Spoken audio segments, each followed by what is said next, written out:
Masterclass présentée par Pascal Lafourcade, professeur des universités à l'université Clermont-Auvergne au laboratoire Limos. Très bonne masterclass à tous. Bonjour à tous. Je suis ravi d'être ici pour vous présenter deux nouveaux crypto-monnaies que j'ai conçus avec des collègues à moi. Donc Jérôme Deschamps, Anthony Grenic, Paul-Marie Grolmund, Frédéric Haek, Pascal Lafourcade, c'est moi, et Thierry Aguetechi et Ariane Tichit. Donc je viens de Clermont-Ferrand, je suis membre du LIMOS, laboratoire d'informatique, et je vais essayer de vous expliquer comment fonctionnent ces deux crypto-monnaies. Alors, je pense que vous connaissez tous Bitcoin. Peut-être certains d'entre vous en ont déjà. Donc, Bitcoin, ça repose sur une preuve de travail. Et donc, ça demande beaucoup d'énergie pour produire les coins. Donc, voilà. Donc, plus concrètement, il faut résoudre un objectif de hachage. Donc, du coup, j'ai pris un target il y a quelques jours quand je préparais la présentation. Et donc, du coup, il va falloir trouver un nombre, n, de telle sorte que quand vous hachez deux fois les transactions que vous voulez valider et ce nombre-là, vous obtenez un chiffre qui est plus petit que le target qui est défini chaque jour. Et ce target change à chaque bloc. En permanence, il change. Et donc là, il commence à peu près avec 18 zéros, parce que c'est écrit en hexa. Voilà. 19 zéros quand j'ai regardé. Donc, et l'idée pour faire ça, c'est très simple. Vous prenez un nombre, 1, puis vous essayez avec 2, puis 3, puis 4, jusqu'à ce que vous trouviez. Et en moyenne, le temps que vous allez mettre pour résoudre ce petit puzzle, ce petit challenge, ça va vous mettre 10 minutes. Et ça va faire tourner vos ordinateurs pendant longtemps. Alors c'est 10 minutes si vous avez la puissance moyenne de calcul de tous les mineurs. Vous avez peut-être que votre PC, ça risque de prendre plus longtemps. Donc il y aura des gens qui vont trouver avant vous, et on va vous remettre un nouveau target, et il va falloir reminer. Donc voilà comment marche Bitcoin en quelques secondes. Et sachant que c'était le premier target, il y avait beaucoup moins de zéros au début, donc c'était plus facile à trouver. Et avec la puissance de calcul, ça s'est adapté dynamiquement pour passer au target qu'on a à l'heure actuelle. Du coup, ça consomme beaucoup d'énergie, donc ça dépend des jours. C'est à peu près la puissance énergétique pour Bitcoin d'un pays moyen. Alors, quand j'avais pris la comparaison en 2023, c'était on comparait entre le Pays-Bas et les Philippines. Des fois, ça monte au niveau de l'Argentine, au niveau de l'Autriche. Ça n'arrête pas de varier, mais ça consomme énormément d'énergie. Alors, mais tous ces calculs qu'on a faits, ils ne servent à rien. Parce que les calculs, une fois qu'on a trouvé le bon target, tous les autres gens qui ont fait des calculs, ils ont fait des calculs pour rien. Et peut-être même plusieurs fois les mêmes calculs. Donc ces calculs servent pour sécuriser la blockchain, mais ils n'ont pas d'essence intrinsèque. Donc on fait plein de calculs, on fait tourner plein de GPU, on dépense plein d'argent, et ça ne nous donne pas beaucoup plus d'informations et pas beaucoup plus d'utilité. Donc il y a plein d'autres crypto-monnaies, donc je parlais de Bitcoin, et il y a plein d'autres crypto-monnaies. J'en ai mis quelques logos, il y en a qui sont morts, il y en a qui sont apparus. Voilà. Donc on les a classifiés, il y en a quelques-unes qui sont juste des scams. Donc c'est des crypto-monnaies qu'on monte et on vous les vend, et puis après on a récupéré votre argent, mais les coins ils ont disparu, ils ne sont plus utilisés. Donc ça c'est vite détecté, mais ça existe. Il y a des clones de Bitcoin, donc vous pouvez prendre Bitcoin qui est un protocole open source, le cloner et faire votre propre crypto-monnaie pour votre propre usage basé sur Bitcoin. Donc ça, il y en existe beaucoup, et donc c'est une possibilité. Il y a d'autres crypto-monnaies qui sont un peu plus utiles, donc Primecoin, qui lui permet de miner en calculant des propriétés sur des nombres premiers, donc faire avancer la recherche en mathématiques. Curecoin, Fallcoin, pour faire avancer la recherche en médecine. Donc Fallcoin, il faut déplier des protéines qu'on ne connaît pas, et si on déplie les protéines, on a fait un calcul intéressant. Et il y en a sur des grilles de calcul et sur la consommation solaire. Il y a d'autres preuves, donc il y a Peercoin qui était la première proof of stake, Burstcoin qui est une preuve de stockage, et Ethereum qui a changé depuis 1 an et quelques mois à une proof of stake qui fait qu'on met en gage de l'argent et on fait un tirage au sort parmi ces personnes-là. Donc ici, on résout le problème de la consommation énergétique, ça consomme quasiment plus rien. Par contre, c'est seuls les plus riches qui vont récupérer des nouveaux coins. Donc c'est les riches qui vont devenir encore plus riches. Donc si on réfléchit un peu, le rôle des mineurs, c'est quoi? Le rôle des mineurs, le premier, c'est d'inscrire dans la blockchain, c'est-à-dire de manière pérenne, indélébile, sur le tableau public que tout le monde partage. Le deuxième rôle, c'est de vérifier que les gens, quand ils vont dépenser de l'argent, ils ont bien de l'argent dans leur portefeuille. S'ils n'ont pas d'argent, on ne peut pas défaire la transaction. Donc ça, c'est le rôle du mineur. Et l'autre rôle aussi, c'est de choisir les transactions qui vont être validées. C'est-à-dire que si vous n'avez pas d'argent sur votre compte, vous ne pouvez pas faire passer une transaction. Et vous ne pouvez pas aussi dépenser 2 fois la même pièce. Ça, c'est le rôle des mineurs, d'éviter qu'une pièce est dépensée 2 fois. Donc le mineur a 3 rôles et ils inscrivent tout ça dans une blockchain, donc une chaîne de blocs où les blocs sont hachés et on ne peut pas réécrire le passé parce que ça coûte trop cher. Donc ça, c'est l'idée des mineurs, le rôle des mineurs. Et nous, dans cette idée-là, on a voulu changer le paradigme. Donc on a proposé 2 choses. Une preuve de comportement et qui, au lieu de miner pour rien, on va faire un comportement utile et vertueux qui va vous permettre justement de gagner des coins et de valider des transactions. Et on va récompenser les comportements qu'on veut. Et dans l'application qu'on a proposée, c'est EcoMobiCoin, où on récompense les gens qui font une mobilité éco-responsable. Donc prendre le bus, le train, faire du vélo, courir. Et dans un deuxième temps, on a fait Lcoin, qui est une crypto-monnaie qui est basée sur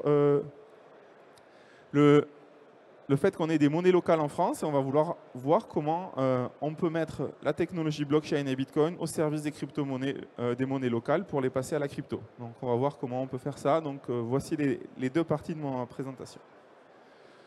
Alors, pour la première partie, il y a déjà SolarCoin qui existe. Donc l'idée de SolarCoin, c'est de dire si vous produisez de l'énergie solaire avec un panneau solaire, vous pouvez prétendre à récupérer des SolarCoins.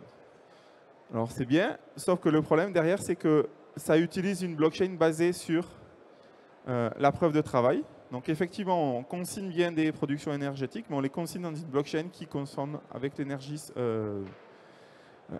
basée sur la preuve de travail. Et EcoMobiCoin, qui a été annoncé il y a très longtemps par Mercedes à un salon, mais qu'ils n'ont jamais développé. Donc Mobicoin, pas EcoMobiCoin.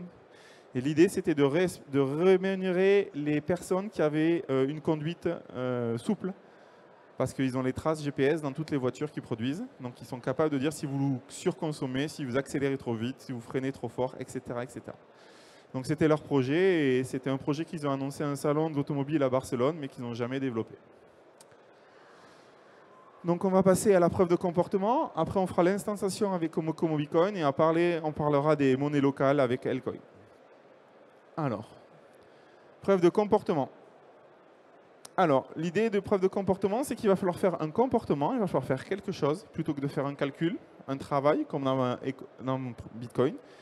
Ici, dans EcoMobiCoin ou dans la preuve de comportement, on va dire, on fait quelque chose pour générer des coins. Tout le monde peut générer des coins. C'est une blockchain ouverte, donc tout le monde, comme dans Bitcoin, peut faire ses comportements.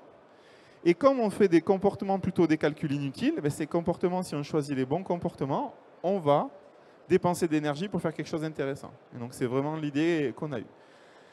J'ai mis une image d'empreinte parce que les comportements, c'est comme une empreinte sur le sable. Au bout d'un moment, ils sont plus valides parce qu'ils sont trop vieux. Si vous avez couru dans les années 90, ça sera trop vieux. On ne va pas prendre ce comportement. On va vouloir un comportement qui n'a pas un âge trop vieux. Donc voilà l'idée de la preuve de comportement. Alors, preuve de comportement, on va avoir des utilisateurs qui vont faire des échanges. Les transactions vont être décentralisées. Le prouveur qui va vérifier le vérifieur qui va vérifier tout ce qu'il faut, et le prouveur qui va écrire dans la blockchain et qui lui va faire un comportement. Et c'est lui qu'on va récompenser. Et grâce à son comportement et sa vérification, on va pouvoir lui générer des nouveaux coins. Alors, l'utilisateur, c'est comme dans toutes les autres crypto-monnaies, ils vont échanger des coins. Donc ça, c'est assez facile. Je vous donne de l'argent, vous récupérez de l'argent, etc., etc.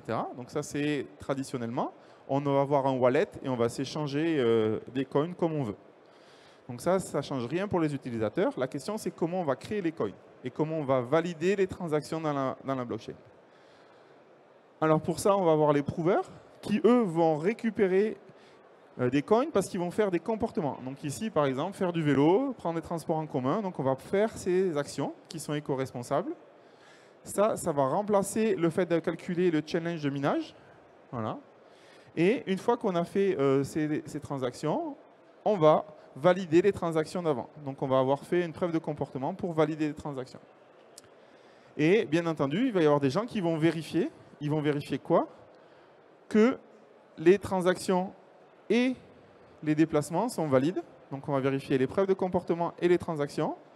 Et ces mineurs, c'est eux qui vont écrire dans la blockchain les preuves de comportement et les transactions, vont devoir aussi faire des preuves de comportement.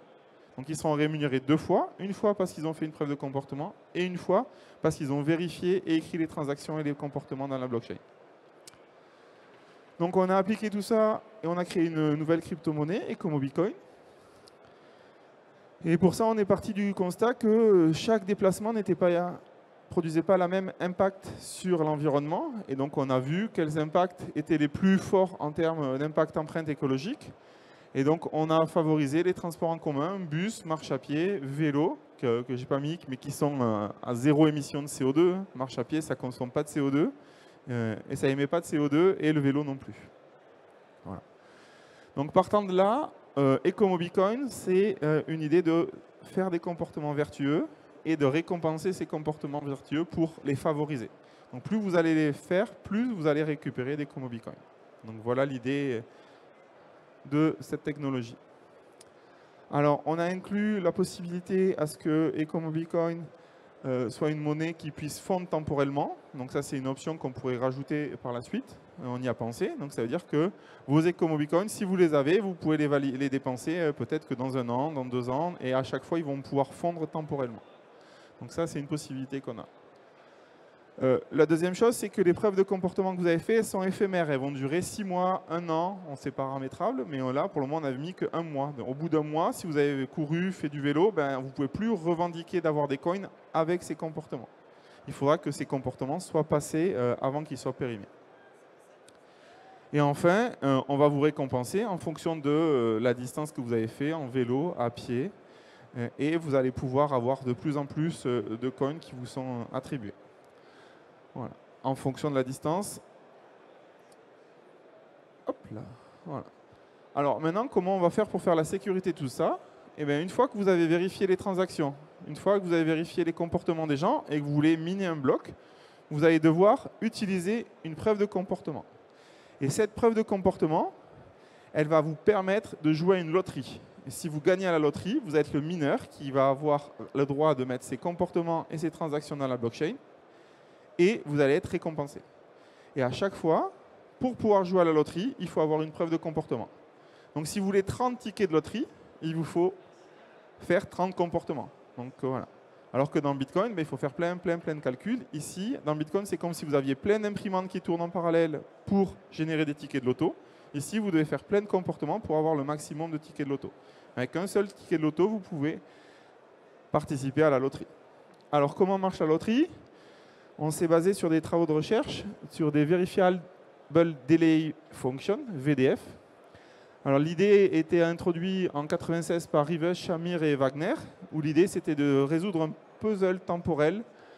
Voilà. Cette fonction a été reprise et améliorée en 2017 par l'Instra, où il a défini des sloth functions. En 2018, Bonnet et ses co-auteurs ont proposé des Verifiable Delay Function avec une succession de hash. Et en 2019, à Eurocrypt, on a eu 2 papiers qui ont proposé 2 versions des Verifiable Delay Function. Et nous, on s'est basé sur la dernière. Donc, je vais essayer de vous expliquer en quelques secondes comment ça marche. Alice veut prouver à Bob que y est égal à x puissance 2 puissance t, donc la puissance de puissance. Pour ça, Bob va prendre un nombre premier, p, et l'envoyer à Alice. Alice, elle va faire une décomposition, une division euclidienne de 2 puissance t, avec Q et P. Voilà.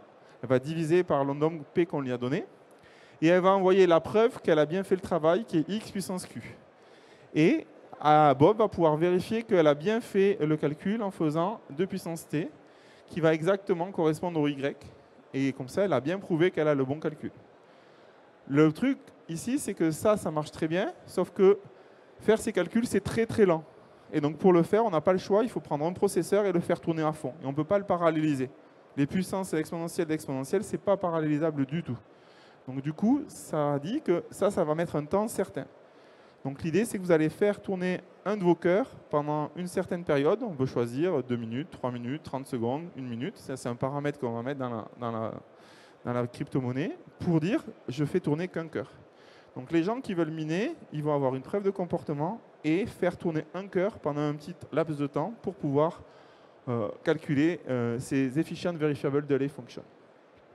Donc ça repose sur l'idée de Benjamin Velofsky à Eurocrypt 2019. Donc basé là-dessus, ça vous donne un ticket de loto. Et le ticket de loto, c'est quoi? C'est que comme en fonction de votre comportement, vous n'avez pas à avoir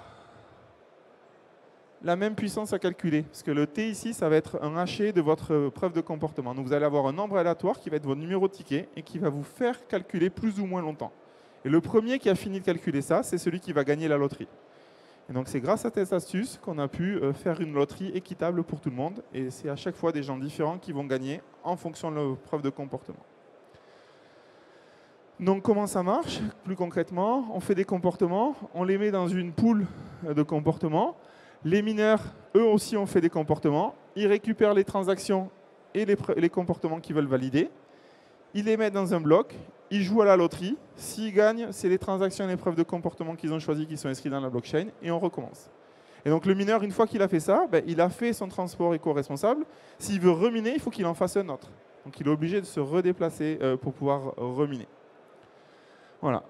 Et donc là, on voit l'interaction entre les transactions, les preuves de comportement, la mobilité, le consensus et le puzzle à résoudre pour jouer à la loterie. Donc c'est une petite animation, entre guillemets, un dessin pour expliquer tout ça de manière simple.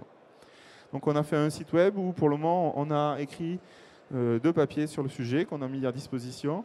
Et on a des ingénieurs qui finissent vendredi, qui ont fait un premier prototype. Et donc il y a moyen de faire tourner un testnet en local si vous voulez voir comment ça marche. Donc pour résumer, petite synthèse sur EcomoBitcoin. Autant, il y a longtemps, des monnaies étaient créées avec la possession de grandes pierres sur des îles et la transmission se faisait de manière orale en fait. On te disait, ben voilà, un tel, je te transmets cette pierre parce que tu m'as donné tant de choses et la valeur des pierres, c'était une mémoire orale. Donc les gens se réunissaient et décidaient comment c'était transmis les pierres et ça c'était une sorte de consensus. On a créé Bitcoin et on a mis beaucoup de consommation énergétique pour faire la même chose. Et maintenant on revient, on va faire des preuves de comportement et les gens qui ont eu ce comportement vont décider quel comportement et quelles pièces vont être transmises à qui. Donc ça c'est la nouveauté avec EcomoBitcoin. Donc passons au deuxième sujet. Comment faire des monnaies locales et utiliser la blockchain pour les monnaies locales. Alors les monnaies locales, elles ont été introduites il y a longtemps et ça c'est un billet où il y avait en Autriche une monnaie locale qui était avec une fonte temporelle. Ça veut dire que régulièrement, quand elle passait de main en main, elle diminuait de valeur. Et donc on faisait ça avec des tickets, des collants qu'on mettait, des timbres qu'on rajoutait et la valeur de la monnaie faisait que décroître. Donc ça existe depuis très très longtemps. Vous connaissez tout ça avec les tickets restaurants. C'est des tickets qui ont une valeur et puis quand vous avez dépassé la date de péremption, ça passe de 100 à 0. Donc ça fonde temporellement. Vous avez 3 mois pour les utiliser. Si vous ne les avez pas utilisés, vous les perdez. Donc ça, c'est une fonte temporelle de 100 à 0 qui marche et qu'on expérimente dans la vie de tous les jours. Et qui est assez populaire. Les gens le dépensent. Juste avant qu'ils fondent, on les dépense et il n'y a pas de souci. Ça, c'est une carte qui représente les différentes monnaies locales. Donc le but des monnaies locales, elles se développent un peu partout, c'est de favoriser l'économie locale et que les gens achètent en local. Donc voilà, il y en a partout. Alors à Clermont, on a la Doom, il y a le Sol Violette à Toulouse, il y a le Cairn dans les Alpes, il y en a un peu partout. Donc trouvez votre monnaie locale. Et donc l'idée, c'est que les commerçants locaux puissent récupérer et payer tout le cycle, les salariés, les fournisseurs, tout le monde va pouvoir utiliser cette monnaie locale et pour pouvoir créer un cercle vertueux. Et l'idée, c'est qu'une unité locale correspond à 1 euro. Voilà. Donc ça, c'est le système des monnaies locales complémentaires qui existe et qui est mis en place en France. Alors, une initiative en Suisse, le Léman, qui est une monnaie locale qui est autour du lac Léman, donc avec les différents magasins qui peuvent l'accepter. Donc il y a plus de 200 magasins qui acceptent le Léman. Donc c'est une monnaie locale qui est papier, mais qui a aussi une version électronique avec des wallets. Et ils utilisent une blockchain basée sur la preuve de travail. Voilà. Alors, nous, on a eu 2 idées. La première idée, c'est de dire, est-ce que je peux fournir et construire un certificat de proximité? Donc pour être local, on veut dire, ah ben tiens, je suis bien allé dans ce magasin. Et donc pour être dans ce magasin, il ne faut pas que je sois très loin. Donc soit je borne dans le magasin, soit je borne dans la même ville, soit je borne dans le magasin d'à côté. Et donc pour ça, on a utilisé des protocoles de distance bounding pour dire, je ne suis pas trop loin, je suis à telle distance de tel point. Et donc du coup, j'étais bien dans cette région géographique à ce moment-là. Et ces certificats de proximité, ben, ils ont une durée de vie limitée parce que si je suis là à 10 heures, peut-être qu'à midi, je peux être à Paris. Donc mon certificat, il ne pourra pas dire qu'à midi, j'étais encore à Lille. Donc du coup, ils vont avoir une durée dans le temps limitée. Donc on a fait ça avec des protocoles de distance bounding. Les protocoles de distance bounding, vous savez bien ce que c'est parce que vous l'avez sur vos cartes bleues. Quand vous voulez payer sans contact, vous faites un protocole entre un prouveur et un vérifieur. Par contre, une personne malveillante pourrait relayer ces informations pour vous faire croire que vous êtes plus loin.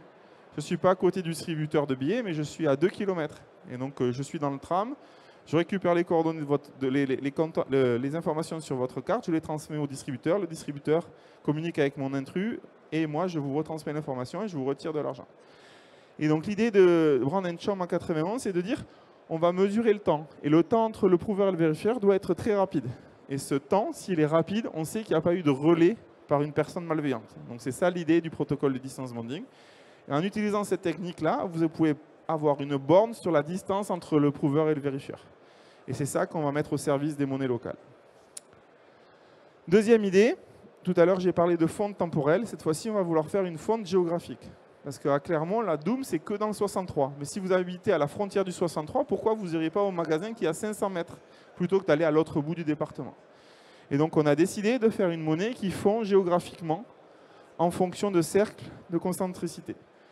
Et donc, du coup, plutôt que d'avoir un découpage ici de cette région, par département qui n'a pas forcément de sens, on va pouvoir le mettre avec quelque chose qui est par rapport à l'endroit où vous l'avez récupéré. Et donc, ça, c'est la deuxième idée. Et donc, on a deux idées, on les multiplie entre elles et donc on obtient 4 protocoles. Un premier protocole simple, où on va juste mettre de la blockchain pour les monnaies locales. Un deuxième protocole où on va restreindre la zone géographique, mais pas avoir de fonte géographique. Et 2 autres protocoles où on va avoir de la fonte géographique. Et le plus intéressant pour nous, ça serait Lcoin. Voilà, donc je vais les expliquer un par un. Le premier, c'est une blockchain où seules les personnes des magasins peuvent écrire dans la blockchain. Donc les mineurs sont les magasins affiliés. On n'a pas de restrictions et on utilise juste de la blockchain plutôt qu'un serveur central contrôlé par les monnaies locales. Donc ça, c'est utiliser la blockchain telle qu'elle est à l'heure actuelle pour pouvoir justement avoir une monnaie locale 2.0. Maintenant, on peut dire on veut juste les magasins qui ne sont pas loin et prouver qu'on est bien allé dans ces magasins. Donc, on va utiliser des preuves de distance bounding pour avoir des certificats de proximité pour être sûr qu'on est à un temps donné proche de ce tel ou tel magasin. Et donc ça permet d'avoir plus de garanties pour des monnaies locales. Et on pourrait l'appliquer, par exemple, au Léman, où on est juste proche des magasins où on a voulu acheter les choses. L'autre chose qui nous paraît le plus intéressant, Lcoin. Donc cette fois-ci, on peut faire des achats dans n'importe quel magasin sur la France ou sur le monde. Mais par contre, on a un point d'attachement, c'est l'endroit où on a reçu la monnaie. Et cet endroit où on a reçu la monnaie nous dit on peut la dépenser dans, je sais pas moi, 100 km. Et ça a sa pleine valeur. Si on la dépense entre 100 et 200 km, sa valeur diminue de 10%, et etc., etc. Donc plus on va vouloir dépenser loin, moins on va avoir de pouvoir d'achat. Et donc ça, c'est totalement possible dans ce contexte-là. Et enfin, on peut mixer les deux, une zone parfaite et une fonte géographique. Voilà, les deux sont possibles aussi. Donc je vais conclure. Donc aujourd'hui, je vous ai parlé de 2 choses. Une preuve de comportement, une fonte géographique et une preuve d'attachement qui permettent de définir quoi? EcomobiCoin et Lcoin pour avoir des monnaies locales sur la blockchain et des monnaies basées sur le preuve de comportement. Donc sur ecomobicoin.limos.fr, vous avez des informations avec les papiers de recherche. Et on est en train de finir le prototype qui sera bientôt disponible en open source sur ce site-là. Je serais ravi de répondre à vos questions. Oui, j'arrive tout de suite avec le micro. Bonjour, Bonjour. merci pour votre présentation. Sur le micro. De quelle façon vous comptez traquer les trajets qui seront faits par les utilisateurs? Alors c'est une excellente question. Au début, on avait commencé à faire un classifieur où vous pouviez produire une trace GPS signée par l'opérateur. On n'avait pas encore déterminé comment. Et ce classifieur est assez compliqué à faire. Et donc dans la version qu'on a développée, on a pu la tester avec justement des preuves de titre d'achat. Quand vous achetez votre billet de métro, quand votre ticket de bus, ben vous avez une preuve de titre d'achat. Et donc on s'est rapproché de la société MyBus avec qui on a collaboré, qui nous a donné de manière anonyme le comportement, donc les preuves de tickets d'achat sur un mois. Et on a pu faire tourner notre testnet dessus et on s'est aperçu que ça marchait très bien et que c'était totalement viable. Donc avec les preuves d'achat de mobilité, que ce soit le vélo, le tram, le bus, on a possibilité de faire fonctionner cette blockchain. Et la prochaine étape, c'est justement de prouver une preuve de fiable pour les comportements. Mais dans votre modèle, en fait, l'utilisateur sera aussi mineur automatiquement?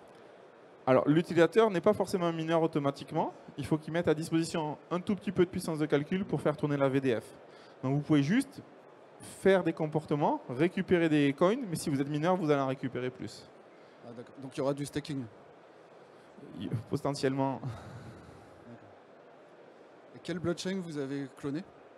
On n'a pas cloné, on a fait from scratch. Donc on est parti de Hyperledger Fabric pour toute la partie réseau, mais on a refait tout le consensus et basé sur une VDF. Donc voilà, donc la partie communication wallet, on a récupéré des projets open source, mais tout le reste, on l'a fait from scratch. Alors, ce que je vais vous proposer, c'est, si vous avez des questions, de vous diriger directement vers Pascal Lafourcade. Il est là pour ça. Nous, on va continuer avec une seconde masterclass. Mais merci beaucoup, Pascal, pour cette Merci. masterclass. Merci.